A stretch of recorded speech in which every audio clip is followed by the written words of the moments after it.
I'd like to preface this by saying that I live a pretty quote-unquote straight-edge lifestyle.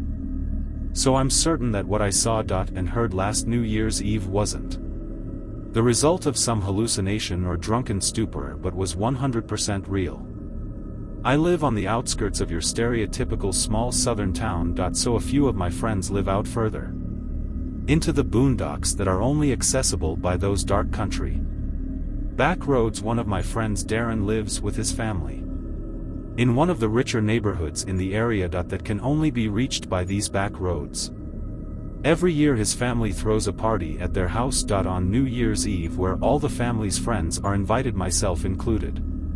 It's a pretty fun occasion. So I'm always excited when I get the formal invitation from Darren's parents in the mail, seeing as the weather in the south can be pretty weird when it comes to winter.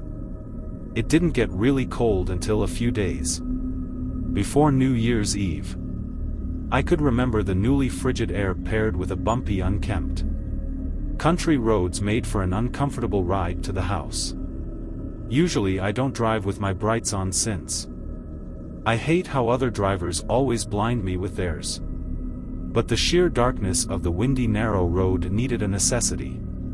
This time anyways, the narrow road was surrounded on both sides by dense tree lines, so even with my brights it was hard to see where exactly all the twists and turns were ahead. Notably, there aren't any other houses between the turnoff to the road and Darren's neighborhood except for a lone shack that seemed like it had been abandoned for years, though I could sometimes see lights on inside whenever I passed this way. A few minutes into the drive on a particularly straight section of the road, my lights illuminated something ahead amongst the trees, something white against the darkness. As I neared, I could see it was the shape of a person standing all alone on the side of the road. They weren't moving or hiding, just standing completely still with their back to the trees. It was a woman, evidently wearing a white dress or gown of some sort, not at all appropriate for the cold. I didn't turn my brights off out of caution, so I couldn't really make out any specific details in the reflective glare of the white dress. As I passed her, I was thanking my lucky stars that she didn't step out in the middle of the road, causing me to stop. But then I started to wonder if maybe I should have stopped to see if she needed some help. Perhaps she was another guest trying to get to Darren's party. But it wasn't until I looked back in my mirror to see in the red glare of my rear lights that the woman had turned her body to follow me. Still frozen in that one spot, it was definitely creepy. And in that moment I was glad I'm not the greatest example of a good Samaritan. No way was that a fellow party guest. I arrived at the party without any further incident. Around 8 p.m. parking in the gravel circle amongst the dozen or so other cars outside Darren's house, which situated in a large clearing in the surrounding forest, just like all the other spaced oozes in the neighborhood. The festivities went on until we had watched both the ball drop in New York, as well as our own time zone's clock striking 12, after which everyone slowly started to clear out. I stayed behind a bit to help clean up, as I usually did since I was one of the closer friends of Darren's family. And by the time I myself left, my car was the only one left at the front of the house. When I got in and started it up, I got a low tire pressure. Like my car is an older model. So it didn't give me exact details as to which tire was low. Or how many had the issue before I freaked out. I remembered that this sort of thing always happens with my tires when the weather first turned cold after a long warm period. I figured I'd be able to make it home okay, but before I drove off, I remembered that woman I had seen on my way there. Was she still out there somewhere? Had anyone else come across her? There was another way in the opposite direction I could use to get home to avoid that road, but it would add another 20 minutes or so to my commute, which I didn't want to do so late at night. And with possible drunk drivers out and about, I figured I'd just suck it up and just go back the way I came. I really wish I didn't. Not even a few minutes out on that same dark back road, I could feel something was different with my tires. I could hear it too, it sounded like bare metal scraping against the road. Slowly my car came to a dead stop. I muttered this was a different situation entirely. All that was going through my head was, did my tires fall off against my better judgment? I had to get out of the car to see what was wrong. Stupidly I turned the engine off and shut the door. The car's lights turned off automatically, and I was plunged into the deep darkness of the surrounding forest with my phone flashlight. I scanned each of my tires. My heart sank, as each and every one of them had been ripped to shreds, as if they were torn apart by the claws of some animal. That I could have reasoned that if one had a large puncture in it, the bumpy road could have caused even more damage. But all 4 tires, this was deliberate. But no, I thought, could it have been? I stood around hopelessly. No one would be out at such an hour on this road. Even on New Year's Eve I'd have to call a towing service, or for someone to come and get me. But of course there was no phone service this deep into the boys. But just as I was about to get back into the car, the gentle wind died down, the barren tree branches stopped swaying. And even the wildlife that was still out this time of year went quiet. I froze. I had never heard such silence before. It was as if time had stopped for a minute. Before I heard the sickening sound of a twig snap. Somewhere within the trees something was moving around. I instantly shut the light from my phone off, leaving complete darkness. Leaves on the ground continued to rustle, as if someone was stalking through the forest. Was it a squirrel, a deer? No, this was the type of silence of prey when a predator was nearby. And then I heard, I see you. My stomach dropped. All the air was sucked out of my body. I couldn't even scream. It was a woman's voice, soft and quiet, coming from the pitch black darkness of the tree line not 15 feet away. It was said without malice, which somehow made it even freakier in that moment. All I wanted to do was just shell up onto the ground and die. Then I heard, can you see me? It wasn't until I heard the voice again that my fight or flight response kicked in. But I was disoriented, standing there in the darkness. I had to turn my phone light back on. If I wanted to see which direction I wanted to flee. I aimed the flashlight directly in front of me. And standing at the edge of the tree line was the woman in the white gown. This time her features visible. The gown was dark covered in dark stains. She was deathly pale, skinny as a rail. And her disheveled gray hair fell down to her elbows. But her face was almost indescribable, grotesque, as if she were missing half of her jaw. Yet it seemed as though she were trying to grin at me in my indecisive horror. I had the flashlight trained on her for a few moments before I hauled ass down the road back towards Darren's house. That shack I had mentioned earlier was closer to my current position, down the opposite direction. But what if this woman was the one who actually lived there? I don't know if that was a rational thought made in the spur of the moment, but I had no time to wonder. As I sprinted down the road, I could hear the snapping of twigs and rustling of leaves behind me. She was chasing me, but I was quickly able to lose her. With such a massive rush of adrenaline, I made it back to Darren's house, ignoring the rest of the neighborhood, and I pounded on the door, pleading for the door to open up. His mother answered the door and quickly ushered me inside. Seeing how shaken up I was, where I explained everything to her, along with Darren and his father. They were sympathetic, offering to let me stay the night there while they called the police and a towing service, which I gladly accepted before even contacting my own family. The police said they would search the area around the road that night, and that I could come get my car back and make a statement the next day. But all I wanted to do for now was put that night behind me. And fade to sleep in the guest bedroom. But I soon found out that night wasn't over. I awoke from my sleep to the sound of a light tap from the second-story window. I looked at the digital clock on the nightstand.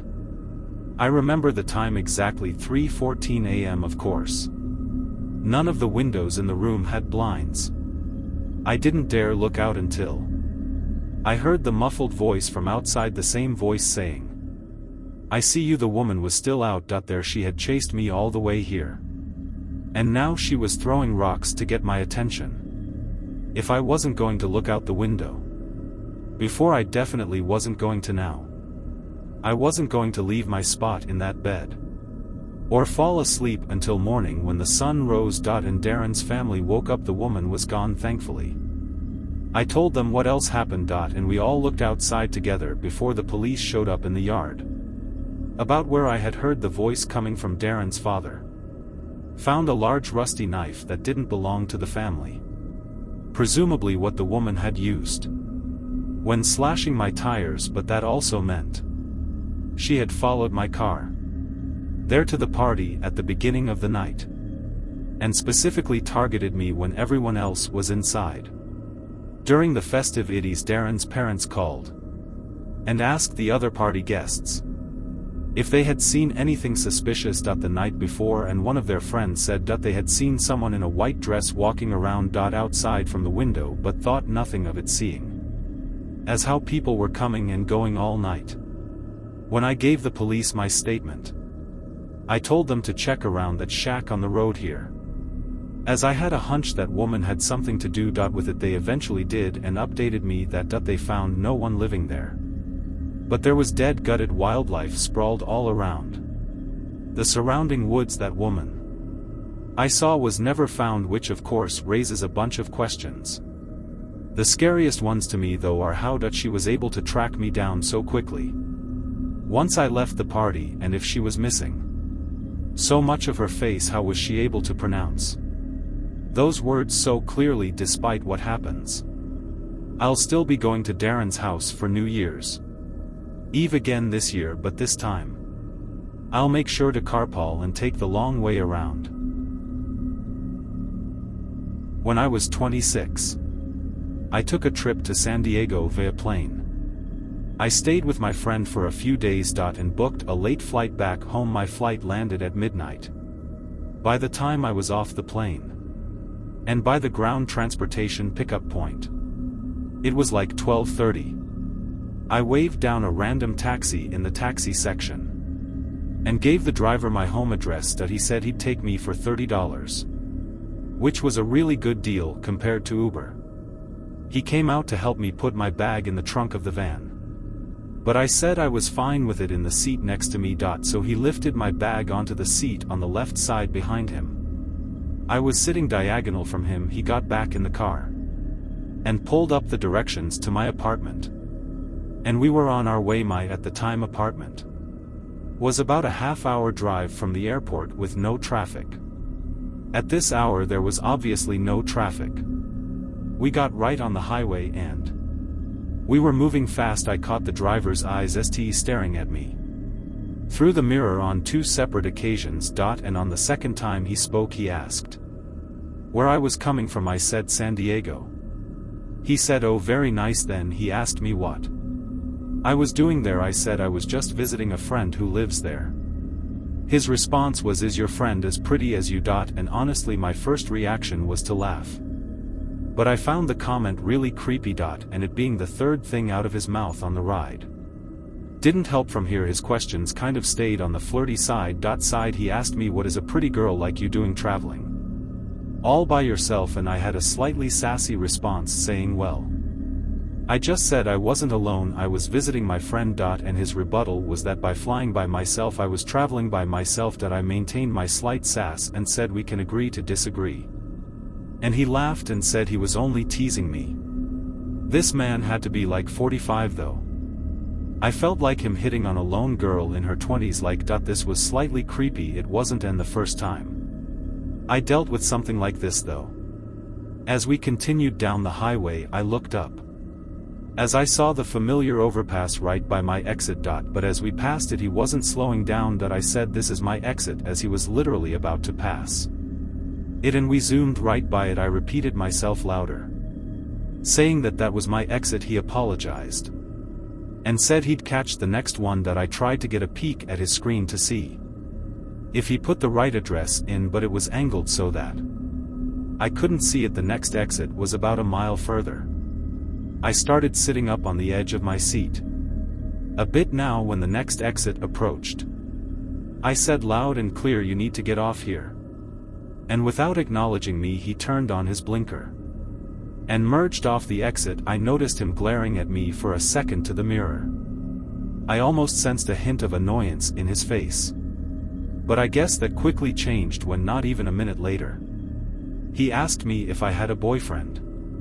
I replied back instantly, yes, he lives with me. I noticed him look at me again, and I think he picked up on how quickly I answered that. He asked what my boyfriend's name is. Yes, I'm serious. I decided that was enough. I told him I'm going to put my headphones in. So I popped my AirPods into my ears even though they were basically dead still. I just wanted this man to stop asking me questions. Asking my boyfriend's name was next level weird, almost like he was interrogating me. I texted my family and close friends about this creepy taxi driver, and I shared my location in case, God forbid, things went sour. We were in a familiar area in my town now. We were stopped at the first red light since getting off the highway. I looked in the mirror and all I saw were his eyes glaring at me almost in this menacing way.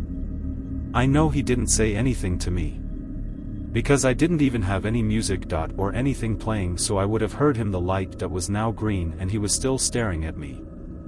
I had to tell him the light was green and he started moving again. No one in my family was answering except for my old brother, who must have been the only one awake, but he lives 2 hours away from me. My brother told me I should leave the car if I feel threatened or in danger. We were now on a main road in my town, but there weren't any cars on the road. It was nearing 1 a.m. on a weeknight. We stopped at another red light, and I felt that man glaring at me again through the mirror. I then noticed a police car parked in an empty parking lot. In a spur of the moment decision, I grabbed my bag and backpack and slid the van door open. The man started yelling at me, "What are you doing?" And he tried closing the door with the power button in the front. But I forced it open, and the second the door was opened wide enough for me to fit out, I booked it toward the police car instead of getting out of the car and chasing me for my money. He just kept driving, which already was a huge red flag. When I saw him driving away, I stopped running and brought my pace down to a quick walk to the police car. The officer in the car noticed me as I saw him look up and roll down his window. I told him that the taxi driver who was driving me was giving me really bad vibes, and I left for my own safety. I asked the cop if he could give me a ride home, and thankfully he said hop in the back seat. Being a scared female obviously helped. But do I think you should be going up to cops asking them to be your free taxi service? Absolutely not.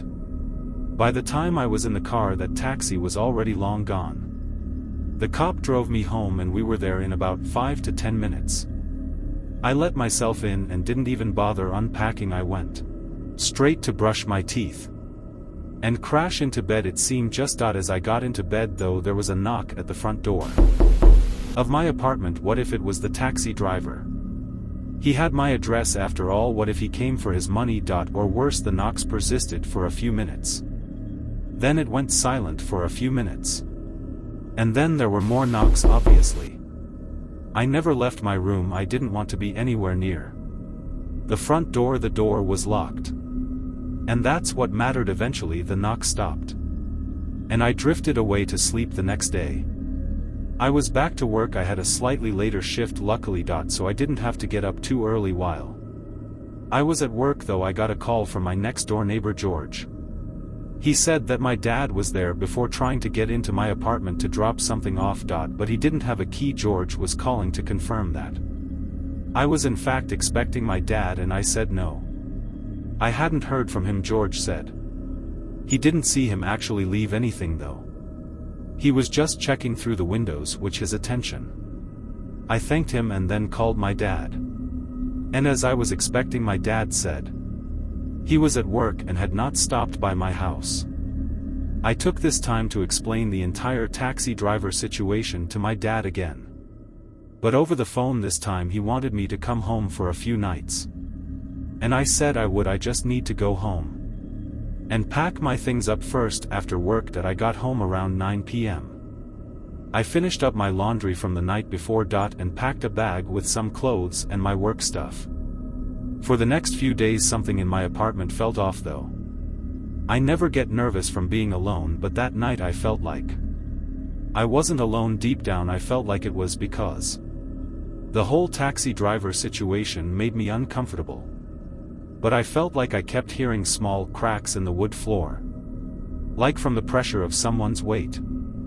I just couldn't pinpoint from where. I was honestly freaking myself out. And tried to hurry up and get all my stuff and go. It was about the moment I was ready to leave the house when I heard a creaking sound from down the hallway from the spare bedroom. I turned and heard a voice say, "I wasn't going to hurt you," and I saw an arm swing into view from behind at the wall, and I just took off to the front door before he could even enter the hallway. I was outside screaming and pounding on my neighbor George's door.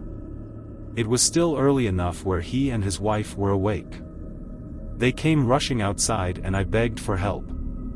Instead of entering my apartment, we called 911 and waited for the officers to show up before going inside. My apartment wasn't huge, so checking each and every potential hiding spot didn't take long. The backsliding door to the shared backyard area was open, which also suggested he fled through the backyard. Unfortunately, I didn't have any record of the taxi ride I took, so I didn't have the cab number or plate number or anything. I could only describe it as a yellow minivan and give the description of the man. I did, however, describe the route we took and the time. I remember getting into town, hoping maybe they could knock on some local business doors and check their cameras pointed to the streets. I grabbed my already packed bags and headed to my parents' house, where I stayed for a week. They wanted me to stay even longer, but I had to get back home. My dad helped me install some cameras from Amazon on my front and back doors, and I also bought a taser to put next to my bed for self-defense. I've lived in 2 different apartments since this experience.